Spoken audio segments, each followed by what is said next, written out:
The Consulting Success podcast is powered by the Clarity Coaching Program. If you'd like to work directly with the Consulting Success team and receive personal coaching and support to optimize and grow your consulting business, marketing, and revenue, visit consultingsuccess.com to find out more and apply. Welcome to the Consulting Success Podcast. I'm your host, Michael Zipursky. In this podcast, we'll dive deep into the world of elite consultants, where you'll learn the strategies, tactics, and mindset to grow a highly profitable and successful consulting business.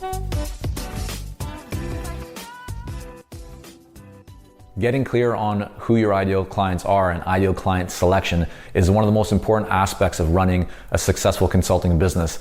I was speaking with one of our clients recently in our Clarity Coaching Program, who's an amazing person, does really great work in their field. And he was sharing with me that one thing that he has realized recently is that he enjoys working on projects that are related to doing deals and solving problems a lot more than he enjoys working ongoing projects with his clients. And that's a really critical realization to have, because it influences and can influence his decision going forward about the kinds of clients and projects that he wants to take on. And so we spent a great deal of time kind of talking about that and how he can benefit, how that insight and that new kind of perspective that he has will allow him to make better decisions in his business. Why?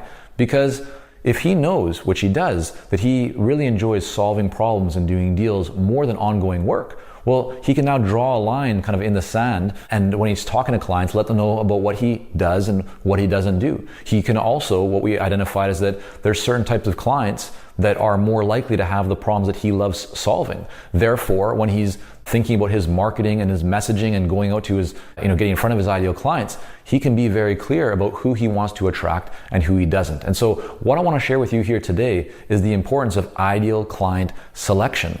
And that the clearer that you are about who your ideal clients are, right? The ones you truly want to kind of duplicate, replicate, have more of in your business and in your life. And then the more that you put that out into the world, the more that you'll actually attract those types of people. Whereas if you just say, oh yeah, I work with all different types of clients and I like these people and that people, and then you're going to get a mixed bag of people coming to you.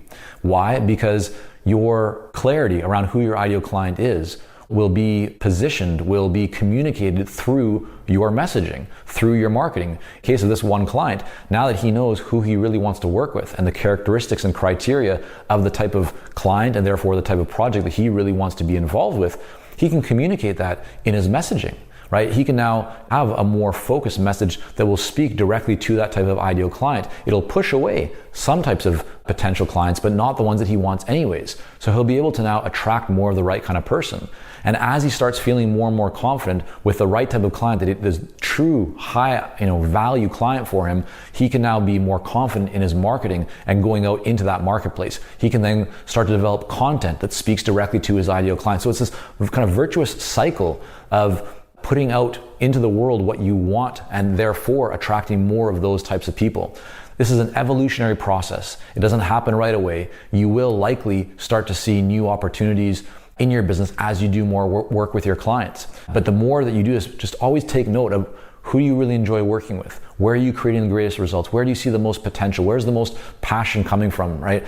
The more that you do of that, don't just think about it. Actually take note of it and then start to embed that and communicate it in your messaging, in your marketing, because the more that you do that, the more that you kind of tell the world and communicate who you want to work with, the more that you'll actually find those people come into your world. And so it might sound a little bit out there, but it's true. I've seen this over the last 21 years of being a consultant, our own businesses, as well as with hundreds of clients that we've worked with. The clearer that you are about who you want to work with, and the more that you communicate that, the more that you'll actually attract those people. So think about that right now in your business and how you're currently doing that, and then implement it. I think that you'll be very glad that you did. Be sure to hit the subscribe button or follow or connect. Look forward to more videos coming at you soon.